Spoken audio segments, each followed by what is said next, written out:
Hello everyone, ಮತ್ತೊಮ್ಮೆ ಕ್ರಿಯಾನ್ಸ್ ಟ್ಯಾರೋಗೆ ಸ್ವಾಗತ. ಇವತ್ತಿನ ರೀಡಿಂಗ್ನಲ್ಲಿ who is waiting for you, ಯಾರು ನಿಮಗೋಸ್ಕರ ಕಾಯ್ತಾ ಇದ್ದಾರೆ, ಯಾಕೆ ಅನ್ನೋದನ್ನು ಕೇಳೋಣ. ಇದೊಂದು ಟೈಮ್ಲೆಸ್ ಜನರಲ್ ರೀಡಿಂಗ್ ಆಗಿರುತ್ತೆ, ಹಾಗೆ ಕಲೆಕ್ಟಿವ್ ಎನರ್ಜಿನಲ್ಲಿರುತ್ತೆ. ಯಾರ್ಯಾರು ನನಗೆ ಸಬ್ಸ್ಕ್ರೈಬ್ ಮಾಡ್ತಾ ಇದ್ದೀರಾ, ಕಮೆಂಟ್ಸ್ ಮಾಡ್ತಾ ಇದ್ದೀರಾ, lot of thanks to you. ಇದೊಂದು ಜನರಲ್ ರೀಡಿಂಗ್ ಆಗಿರೋದ್ರಿಂದ ನಿಮ್ಮ ಲೈಫಲ್ಲಿ ಹೆಚ್ಚಿನ ಕ್ಲಾರಿಟಿ ಬೇಕಿದ್ರೆ ನೀವು ಪರ್ಸ್ನಲ್ ರೀಡಿಂಗ್ ತಗೋಬಹುದು. ಈಗ ಏನು ಬರುತ್ತೆ ನೋಡೋಣ.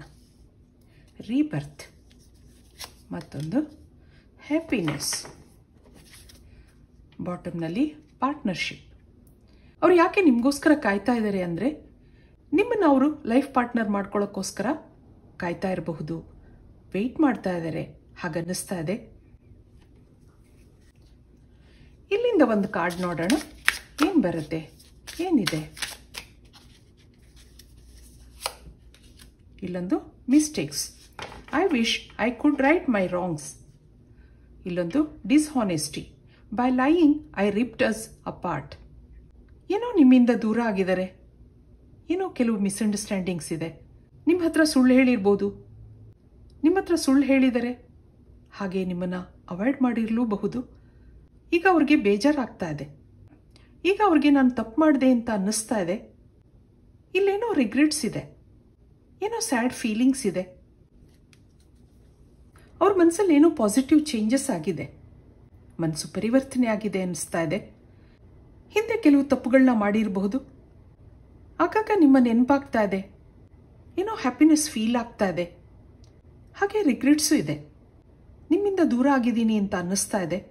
ಏನೋ ನಿಮ್ಮ ರೆಸ್ಪಾನ್ಸ್ಗೋಸ್ಕರ ಕಾಯ್ತಾ ಇದ್ದಾರೆ ಅನ್ನೋದಿದೆ. ಇಲ್ಲಿ ತುಂಬ ದಿನದಿಂದ ದೂರ ಆಗಿರೋದ್ರಿಂದ ನೀವೇನು ಅನ್ಕೋತೀರೋ ಅನ್ನೋ ಭಾವನೆಗಳು ಇಲ್ಲಿ ಕಾಣ್ತಾ ಇದೆ. ಏನೋ ತಪ್ಪು ಮಾಡಿದ್ದೀನಿ ಅಂತ ಅನ್ನಿಸ್ತಾ ಇದೆ ಅವ್ರಿಗೆ. ಇದಕ್ಕೆ ಟ್ಯಾರೋ ಕಾರ್ಡ್ಸಿಂದ ಕ್ಲಾರಿಟಿ ತಗೋಣ, ಏನಾಗಿದೆ ನಿಮ್ಮಿಬ್ಬರ ಮಧ್ಯೆ. ಇಲ್ಲೊಂದು 7 ಆಫ್ ಕಪ್ಸ್, ಹಾಗೆ ಹೆರೋಫೆಂಟ್, ದಿ ಸ್ಟಾರ್ ಕಾರ್ಡ್, ಮತ್ತೊಂದು ಕ್ವೀನ್ ಆಫ್ ಪ್ಯಾಂಟಿಕಲ್ಸ್. ಇಲ್ಲೊಂದು ದಿ ಚಾರಿಯಟ್ ಕಾರ್ಡ್ ಬರ್ತಾ ಇದೆ. ಇಲ್ಲೊಂದು ಹರ್ಮಿಟ್ ಇದೆ. ಏನೋ ಲೋನ್ಲಿ ಫೀಲ್ ಆಗ್ತಾ ಇದೆ, ಸ್ಟಕ್ ಎನರ್ಜಿ ಇದೆ, ಹಾಗೆ ನಿಮಗೋಸ್ಕರ ಕಾಯ್ತಾ ಇರೋ ಹಾಗಿದೆ. ನಿಮ್ಮಿಬ್ಬರ ಮಧ್ಯೆ ಏನೋ ಡಿಫ್ರೆನ್ಸಸ್ಗಳಿತ್ತು ಅನ್ನೋದಿದೆ.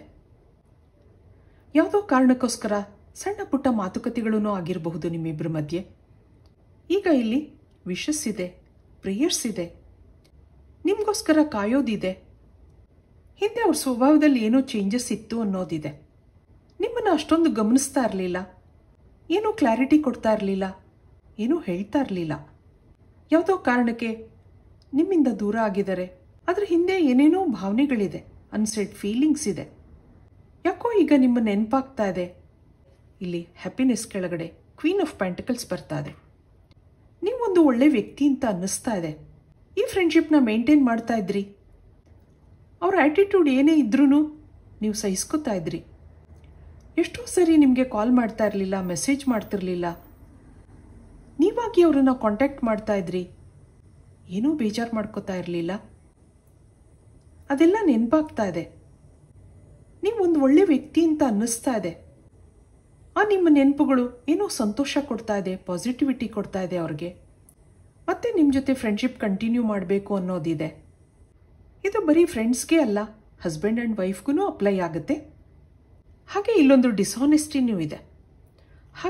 ಏನೋ ಅವ್ರ ಸ್ವಭಾವದಲ್ಲಿ ಚೇಂಜಸ್ ಅಂದೆ. ಅವ್ರು ನಿಮ್ಗೆ ಸುಳ್ಳು ಹೇಳ್ತಾ ಇರಬಹುದು, ಏನೋ ನಿಮ್ಮಿಬ್ಬರ ಮಧ್ಯೆ ಅನುಮಾನಗಳಿತ್ತು, ಅದಕ್ಕೆ ಅವರು ಕ್ಲಾರಿಟಿ ಕೊಡ್ತಾ ಇರಲಿಲ್ಲ. ಏನೋ ಕಾರಣಗಳಿಂದ ಇಬ್ಬರೂ ದೂರ ಆಗಿದ್ದೀರಾ. ಆದರೆ ಈಗ ಅವರು ಮತ್ತೆ ನಿಮ್ಮ ಜೊತೆ ಕನೆಕ್ಟ್ ಆಗಬೇಕು ಅನ್ನೋದಿದೆ, ಮತ್ತೆ ನಿಮ್ಮ ಜೊತೆ ಜೀವನ ಮಾಡಬೇಕು, ನಿಮ್ಮ ಜೊತೆ ಫ್ರೆಂಡ್ಶಿಪ್ ಬೆಳೆಸ್ಕೋಬೇಕು ಅನ್ನೋದಿದೆ. ಆದ್ದರಿಂದ ಅಕ್ಸೆಪ್ಟೆನ್ಸ್ಗೋಸ್ಕರ ವೆಯ್ಟ್ ಮಾಡ್ತಾ ಇರ್ಬೋದು ಅನ್ನೋದು ಇದೆ. ಇದಕ್ಕೆ ಅವರ ಎನರ್ಜಿ ನೋಡೋಣ, ಏನಿದೆ. ಅವರ ಎನರ್ಜಿ ನೋಡಿದಾಗ ಇಲ್ಲೊಂದು ಏಸ್ ಆಫ್ ಕಾಯಿನ್ಸ್ ಬರ್ತಾ ಇದೆ, ಮತ್ತೊಂದು ಪ್ರಿನ್ಸೆಸ್ ಆಫ್ ಕಪ್ಸ್, ಮತ್ತೊಂದು 9 ಆಫ್ ಸಾರ್ಡ್ಸ್, ಇಲ್ಲೊಂದು ಕಿಂಗ್ ಆಫ್ ಕಪ್ಸ್. ಇಲ್ಲಿ ಏಸ್ ಆಫ್ ಕಪ್ಸ್ ಇದೆ, ಹಾಗೆ 10 ಆಫ್ ಕಪ್ಸ್. ಇಲ್ಲೊಂದು ಡಿವೈನ್ ಲವ್ ಇದೆ. ಇಬ್ಬರು ಇಲ್ಲಿ ಹಸ್ಬೆಂಡ್ ಆ್ಯಂಡ್ ವೈಫ್ ಆಗಿದ್ದೀರಾ ಅನ್ನೋದು ಇದೆ. ಅಥವಾ ಕೆಲವರು ಒಳ್ಳೆ ರಿಲೇಷನ್ಶಿಪ್ನಲ್ಲಿರಬಹುದು, ತುಂಬ ದಿನದ ಫ್ರೆಂಡ್ಶಿಪ್ ಇದೆ. ಹಾಗೆ ಇಲ್ಲೇನೋ ಮಿಸ್ಅಂಡರ್ಸ್ಟ್ಯಾಂಡಿಂಗ್ಸ್ ಇದೆ ನಿಮ್ಮಿಬ್ಬರ ಮಧ್ಯೆ. ಆದರೆ ಇಲ್ಲಿ ನೀವು ತುಂಬ ಇಮೋಷನಲ್ ಆಗಿದ್ದೀರಾ ಅನ್ನೋದು ಬರ್ತಾ ಇದೆ. ಏನೋ ಅವ್ರು ನಿಮಗೆ ಸುಳ್ಳು ಹೇಳಿರಬಹುದು, ಅದರಿಂದ ನಿಮಗೆ ಬೇಜಾರಾಗಿದೆ. ನಾನು ಮೋಸ ಹೋಗ್ತಾ ಇದ್ದೀನಿ ಅನ್ನೋ ಭಾವನೆ ಇದೆ. ಅವ್ರ ಸ್ವಭಾವದಿಂದ ನಿಮಗೆ ಹರ್ಟ್ ಆಗಿದೆ. ಆದರೂ ನಿಮಗೆ ಆ ವ್ಯಕ್ತಿನ ಮರೆಯೋಕ್ಕಾಗ್ತಾ ಇಲ್ಲ. ತುಂಬ ದಿನದಿಂದ ಆತ್ಮೀಯತೆ ಬೆಳೆದಿದೆ. ಅದಕ್ಕೋಸ್ಕರ ನಿಮ್ಮ ಎಫರ್ಟ್ಸ್ ಇದೆ. ಇಲ್ಲಿ ನಿಮ್ಮ ಟೈಮ್ ಸ್ಪೆಂಡ್ ಮಾಡಿದ್ದೀರಾ, ಇಮೋಷನಲ್ ಆಗಿ ಕನೆಕ್ಟ್ ಆಗಿದ್ದೀರಾ ಆ ವ್ಯಕ್ತಿನಲ್ಲಿ. ಆದರೆ ಯಾಕೋ ಅವ್ರ ವರ್ತನೆಯಿಂದ ನಿಮಗೆ ಬೇಜಾರಾಗಿದೆ. ಮತ್ತೆ ಅವ್ರು ಸರಿಯಾಗಲಿ ಅನ್ನೋ ಭಾವನೆ ನಿಮಗಿದೆ. ಇಲ್ಲಿ ಅವರು ಅಂತ ಕೆಟ್ಟ ವ್ಯಕ್ತಿ ಏನಲ್ಲ. ಯಾವುದೋ ಪರಿಸ್ಥಿತಿಗಳ ಕಾರಣ ನಿಮಗೆ ಸುಳ್ಳು ಹೇಳಿರಬಹುದು, ನಿಮ್ಮನ್ನು ಅವಾಯ್ಡ್ ಮಾಡಿರಬಹುದು. ಆದರೆ ನಿಮ್ಮ ಮೇಲೆ ಫೀಲಿಂಗ್ಸ್ ಇದೆ ಅನ್ನೋದಿದೆ. ಅದು ನಿಮಗೂ ಗೊತ್ತಿದೆ. ಇದಕ್ಕೆ ಯೂನಿವರ್ಸಿಂದ ಏನು ಬರುತ್ತೆ ಕೇಳೋಣ. ಯೂನಿವರ್ಸಿಂದ ಏನಿದೆ? ದಿ ಫೂಲ್ ಕಾರ್ಡ್ ಬರ್ತಾ ಇದೆ. ಮತ್ತೊಂದು ಫ್ರೆಂಡ್ಲಿನೆಸ್ ಇದೆ. ಹಾಗೆ ಕ್ರಿಯೇಟಿವಿಟಿ. ಮತ್ತೊಂದು ದಿ ಕ್ರಿಯೇಟರ್. ಮತ್ತೊಂದು ಕಾನ್ಷಿಯಸ್ನೆಸ್. ಬಾಟಮ್ನಲ್ಲೇನಿದೆ? ಕರೇಜ್. ಇಲ್ಲಿನ ಕಾರ್ಡ್ಗಳ ಪ್ರಕಾರ ಇಲ್ಲೊಂದು ಅನ್ಸರ್ಟೇನಿಟಿ ಇತ್ತು. ಎಷ್ಟೋ ಸರಿ ನೀವು ಅಂದ್ಕೊಂಡಿದ್ದೀರಾ, ನಾವಿಬ್ಬರು ಮತ್ತೆ ಒಟ್ಟಿಗೆ ಸೇರ್ತೀವಾ ಇಲ್ವಾ, ಹಾಗೆಲ್ಲ ನೀವು ಅಂದ್ಕೊಂಡಿದ್ದೀರಾ. ಇಲ್ಲಿ 2 ಕಾರ್ಡ್ ಇದೆ. ಕೆಳಗಡೆ ಶೇರಿಂಗ್ ಬಂದಿದೆ. ಹಾಗೆ ಫ್ರೆಂಡ್ಲಿನೆಸ್ ಇದೆ. ಇಬ್ಬರಲ್ಲೂ ಒಳ್ಳೆ ಆತ್ಮೀಯತೆ ಇತ್ತು. ತುಂಬ ದಿನದ ಫ್ರೆಂಡ್ಶಿಪ್ ಇತ್ತು. ಅಥವಾ ಮದುವೆಯಾಗಿ ತುಂಬ ವರ್ಷಗಳಾಗಿದೆ.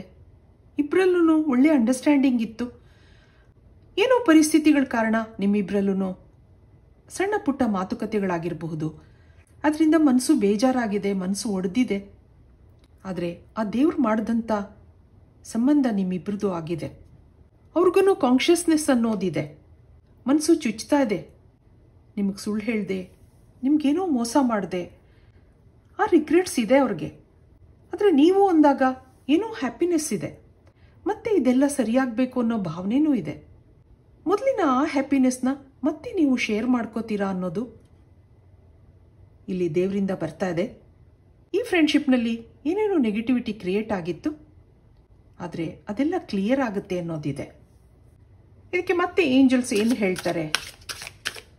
ನಿಮಗೋಸ್ಕರ ವೆಯ್ಟ್ ಮಾಡ್ತಾ ಇದ್ದಾರೆ, ನಿಮಗೋಸ್ಕರ ಕಾಯ್ತಾ ಇದ್ದಾರೆ. ಈ ನೆಗೆಟಿವಿಟಿ ಎಲ್ಲ ಕ್ಲಿಯರ್ ಆಗಲಿ ಅಂತ ಅನ್ಕೋತಾ ಇದ್ದಾರೆ. ಇಲ್ಲೊಂದು ಯೂನಿಯನ್ ನೋಡಿ, ಯೂನಿಯನ್ಗೋಸ್ಕರ ಕಾಯ್ತಾ ಇದ್ದಾರೆ, ವೆಯ್ಟ್ ಮಾಡ್ತಾ ಇದ್ದಾರೆ. ಫ್ರೆಂಡ್ಶಿಪ್. ಮತ್ತೊಂದು ನೇಚರ್. ಇಲ್ಲಿ ಬಾಟಮ್ನಲ್ಲಿ ಏನಿದೆ? ಕ್ರಿಯೇಷನ್. ಏನೋ ಮಿಸ್ಅಂಡರ್ಸ್ಟ್ಯಾಂಡಿಂಗ್ಸ್ ಕ್ರಿಯೇಟ್ ಆಗಿತ್ತು ನಿಮ್ಮಿಬ್ಬರ ಮಧ್ಯೆ. ಅದೇನೋ ನೀವೇ ಕ್ರಿಯೇಟ್ ಮಾಡ್ಕೊಂಡಿರೋದು ಅನ್ನೋದು ಇದೆ. ಮತ್ತೆ ಯೂನಿಯನ್ಗೋಸ್ಕರ ಕಾಯ್ತಾ ಇದ್ದಾರೆ, ರೀಬರ್ತ್ಗೋಸ್ಕರ ಕಾಯ್ತಾ ಇದ್ದಾರೆ. ಇಬ್ಬರಲ್ಲೂ ಫ್ರೆಂಡ್ಶಿಪ್ ಇದೆ. ಏನೋ ತಪ್ಪು ಮಾಡಿದೆ ಅನ್ನೋ ಭಾವನೆ ಇದೆ.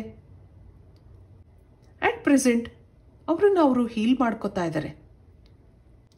ಇಲ್ಲಿ ಅವ್ರ ಮನಸ್ಸು ಪರಿವರ್ತನೆ ಆಗಿದೆ. ಇಬ್ಬರಲ್ಲೂ ಆತ್ಮೀಯತೆ ಇತ್ತು. ಇಲ್ಲಿ ಏನು ಮೆಸೇಜ್ ಇದೆ ಅಂದಾಗ, be with the ones who make you shine, who love you and really care ಅನ್ನೋದಿದೆ. ಈಗ ನಿಮಗೆ ಗೊತ್ತಾಯಿತು ಅಂತ ಅನ್ಕೋತೀನಿ ಅವ್ರು ನಿಮಗೋಸ್ಕರ ಯಾಕೆ ಕಾಯ್ತಾ ಇದ್ದಾರೆ ಅಂದಾಗ. ಇಲ್ಲೊಂದು ರೀಬರ್ತ್, ಹಾಗೆ ಯೂನಿಯನ್. ಫ್ರೆಂಡ್ಶಿಪ್ಗೋಸ್ಕರ ಕಾಯ್ತಾ ಇದ್ದಾರೆ, ಹ್ಯಾಪಿನೆಸ್ಗೋಸ್ಕರ ಕಾಯ್ತಾ ಇದ್ದಾರೆ. ಇದು ಇವತ್ತಿನ ರೀಡಿಂಗ್ ಆಗಿರುತ್ತೆ. ಮತ್ತೆ ಇಂಥದೇ ರೀಡಿಂಗ್ ಕೇಳಬೇಕು ಅನಿಸಿದ್ರೆ ನನ್ನ ವಿಡಿಯೋಸ್ನ ಲೈಕ್ ಮಾಡಿ, ಶೇರ್ ಮಾಡಿ, ಸಬ್ಸ್ಕ್ರೈಬ್ ಮಾಡಿ. Thank you for watching. Be happy always.